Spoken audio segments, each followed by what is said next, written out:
আসসালামু আলাইকুম। দেশ উপবাস থেকে যারা আমার এই ভিডিওটি দেখছেন তাদেরকে অসংখ্য ধন্যবাদ। স্ক্রিনে যে নির্মাণাধীন কাজটা দেখতে পাচ্ছেন, এটা 2 তলা ফাউন্ডেশনের একটি বাড়ির কাজ করা হচ্ছে।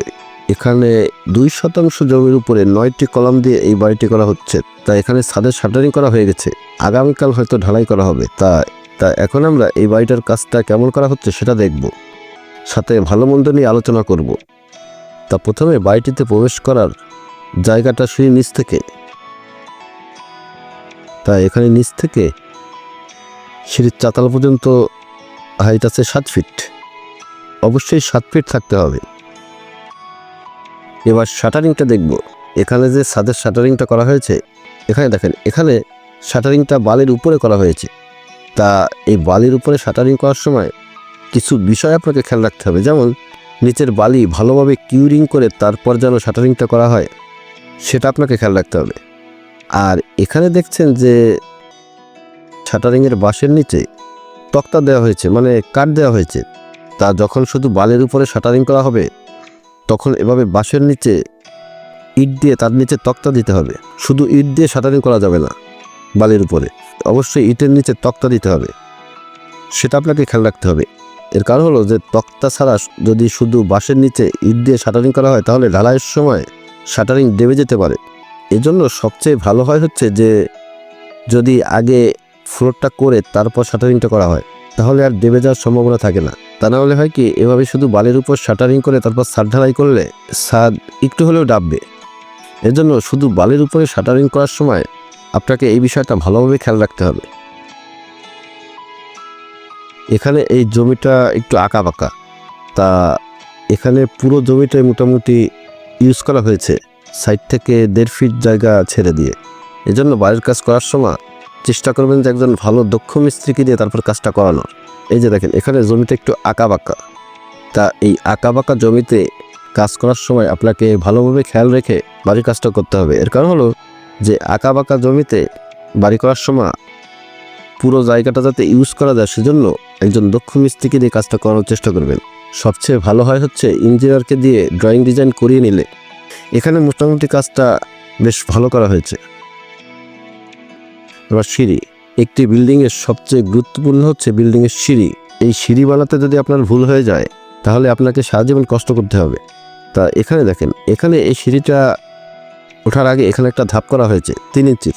এর কারণ হলো সিঁড়ির নিচ থেকে বাড়ির প্রবেশের রাস্তা থাকলে সিঁড়ির ধাপগুলোর হাইট একটু বেশি হয়ে যায়, এজন্য এই ধাপটা দিয়ে হাইটটা একটু কমানো হয়েছে। আর এখানে সিঁড়ির ধাপের হাইট রাখা হয়েছে 5.5 ইঞ্চি। এই যে এখান থেকে এই পর্যন্ত 5.5 ইঞ্চি। আর এখানে এই সিঁড়ির ধাপের চওড়া রাখা হয়েছে 11 ইঞ্চি। এই যে এখান থেকে এই পর্যন্ত 11 ইঞ্চি, মানে একটা পারফেক্ট সিঁড়ি। সেটা বেশ সুন্দর হয়েছে।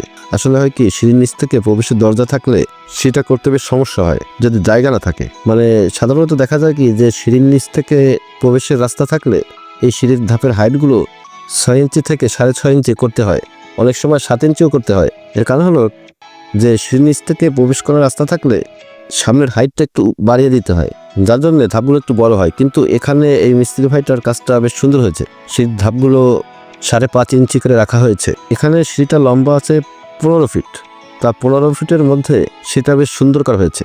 আপনারা বাড়ি নির্মাণ করার সময় এটা খেয়াল রাখবেন যে বাড়ির প্রবেশের জায়গাটা যদি সিঁড়ির নিচ থেকে হয়, সেই সিঁড়িটা বানানোর সময় একটু ভালোভাবে খেয়াল রেখে তারপর বানাবেন।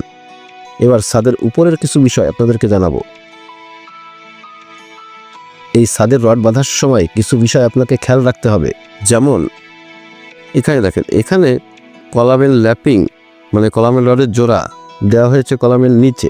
এই যে নিচে দেওয়া হয়েছে, কিন্তু কলামের রডের জোড়া হবে হচ্ছে এই সোজা। এই যে ঠিক এই সোজাটা কলামের রডের জোড়া হবে। তাই এটা যখন আপনারা বাড়ি নির্মাণ করবেন, তখন খেয়াল রাখবেন যে কলামের রডের জোড়া যেন এই মাঝামাঝি জায়গায় হয় কলামের, মানে এটাই হচ্ছে লেপিং জোন। এই যে এখানে সবকটা কলামের রডের জোড়াই প্রায় একই জায়গায় দেওয়া হয়েছে। তা আপনারা এটা বাড়ি নির্মাণ করার সময় খেয়াল রাখবেন যেন সবগুলো রডের জোড়া একই জায়গায় না হয়। আর বিশেষ করে নিচ থেকে 2.5 ফিট উপর থেকে রডের জোড়াগুলো দিতে হয়।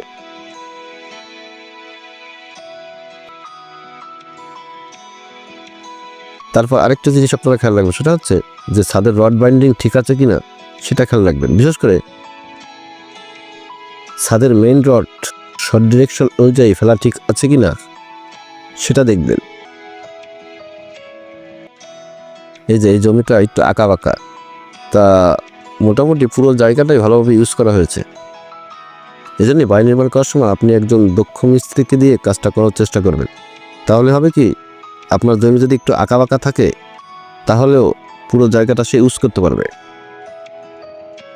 তারপর যেটা খেয়াল রাখবেন সেটা হচ্ছে যে ছাদের বোলাক ঠিকঠাক মতো দেওয়া হয়েছে কিনা সেটা। ছাদের বোলাক সাধারণত দেওয়া হয় 18 ইঞ্চি পরপর, 18 থেকে 20 ইঞ্চি পরপর দেওয়া হয়েছে কিনা সেটা খেয়াল রাখবেন। এই বোলাকগুলো দেওয়ার সময় আপনি যেটা খেয়াল রাখবেন সেটা হচ্ছে যে এই বোলাকগুলো যতগুলো প্রয়োজন ঠিক ততগুলো দিতে হবে।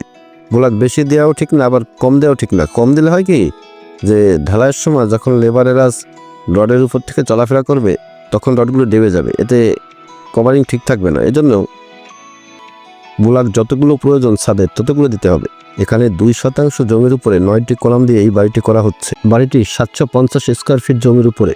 বাড়িটিতে 3টা রুম, 2টা বাথরুম, একটা কিচেন হবে। তা 2তলা ফাউন্ডেশন দিয়ে এই বাড়িটি ছাদ পর্যন্ত করতে মোটামুটি 7,50,000 টাকার মতো খরচ হবে ছাদ পর্যন্ত। তবে যদি বাড়িটি একতলা পর্যন্ত পুরোপুরি কমপ্লিট করতে হয় তাহলে 12 থেকে 12.5 লক্ষ টাকার মতো খরচ হবে।